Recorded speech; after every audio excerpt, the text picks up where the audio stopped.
Ahoy, my friends, Ryder here, and welcome back to another Final Fantasy VII Ever Crisis video. I just recently logged into the game, and lo and behold, there are two new notices, both of which we did see coming if you guys checked out my possible spoilers video, and also what was released through the Ever Crisis YouTube channel when they told us in week 2 that we were going to be getting the weapon cap break. So that has been released. So I'm going to go through the first thing, which I think is the coolest one, and this is the double summon Ifrit and Bahamut coming soon.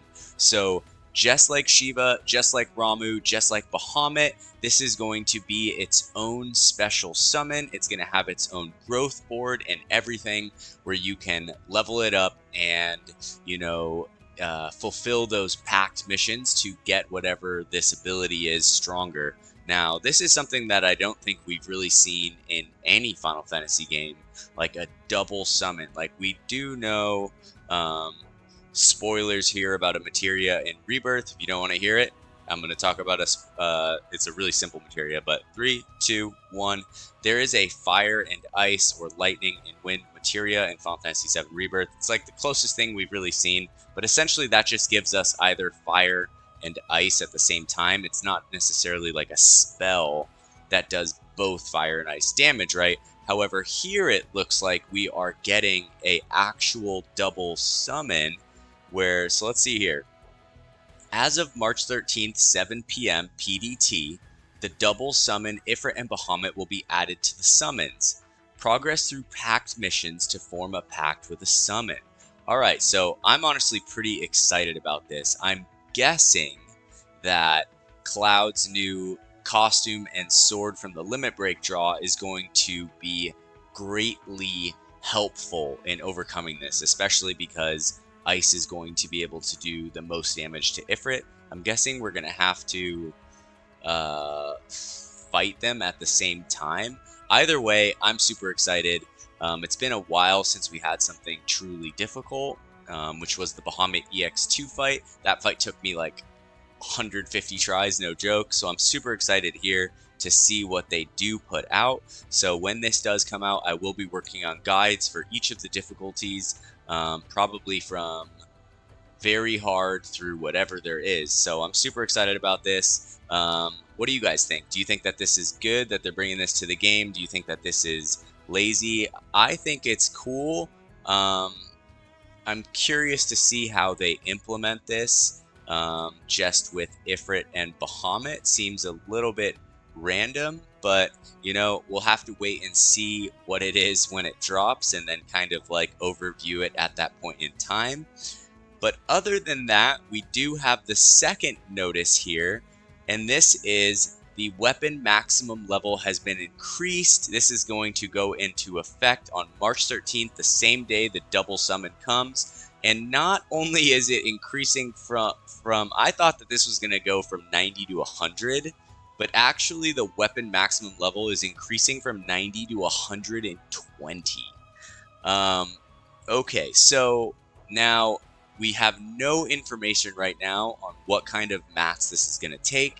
Is this going to take, you know, 60 mithril ore to go from 90 to 100? Is it going to take a completely new material that we don't have access to at all?